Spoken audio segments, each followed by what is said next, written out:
I'm out here today at my crossing to fix a light that has gone out on one of the crossing gates.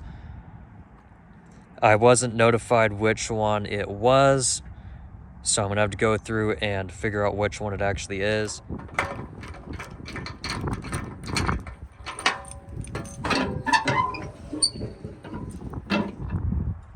I'm gonna give you a look at the inside of the gate mech. The center contact right here is the one that controls the lights and bells. So when the gate drops it past a certain degree, it will activate the lights.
Here is the S40 gate mechanism.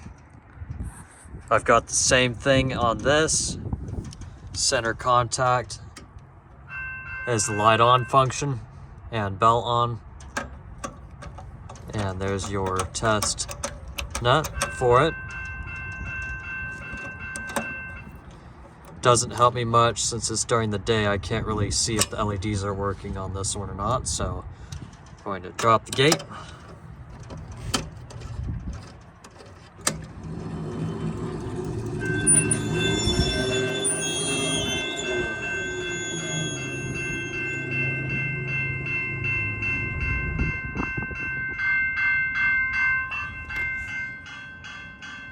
Okay, I think I found the light right here.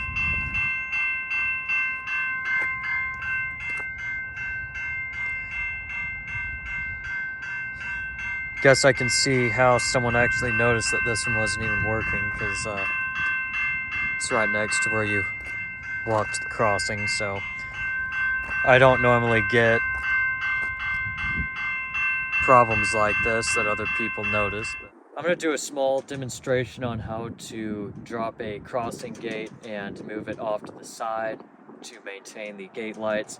It's not really an issue out at this crossing because not only is the road museum closed at this moment, but it doesn't really see much traffic. But in a high traffic area, if you were to work on a crossing gate light, you can use this method to move the gate out of the way.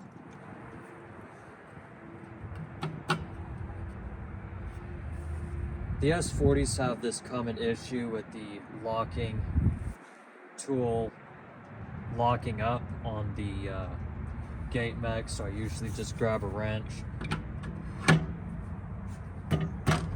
Gives me more leverage to move it down.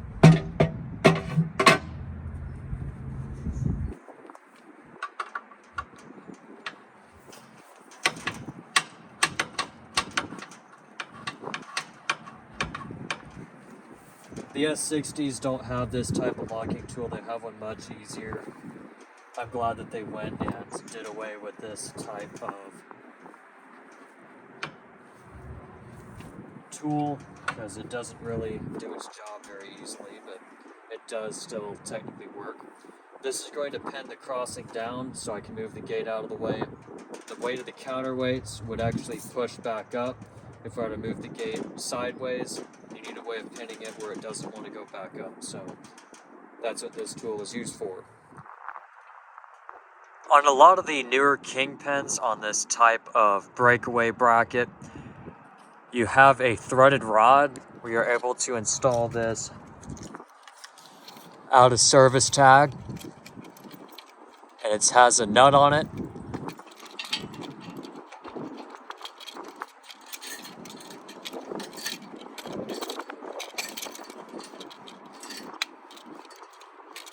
And I'm going to screw this the rest of the way down. I have to use the wrench because it's a little bit seized up.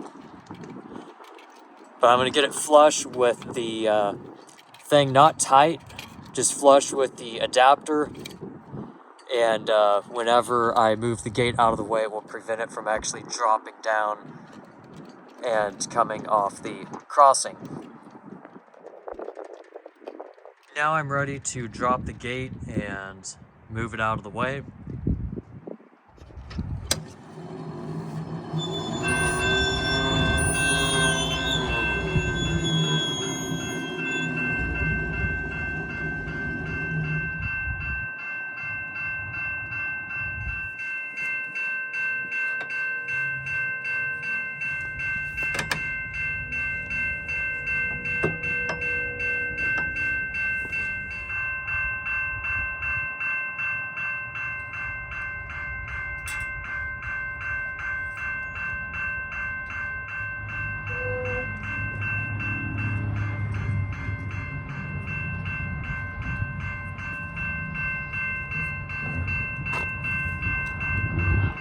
Well, look at this. The gate light is already working again, so something tells me it's got to be a bad connection or something.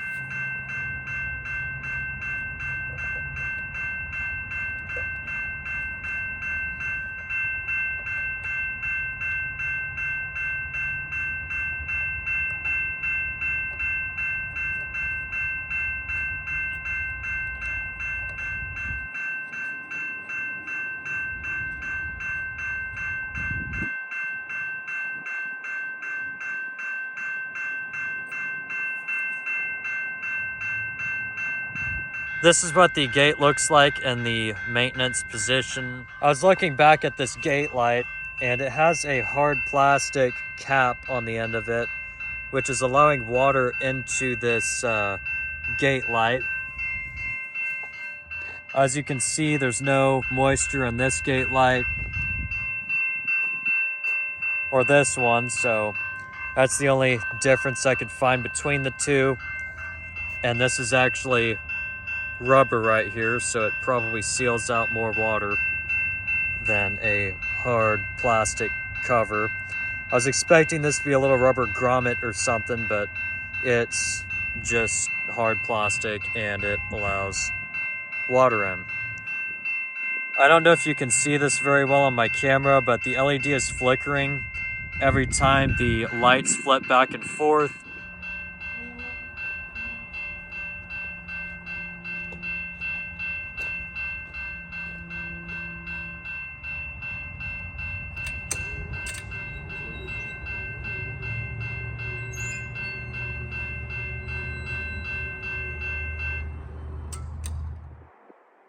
Now you get to watch me struggle and take this thing off.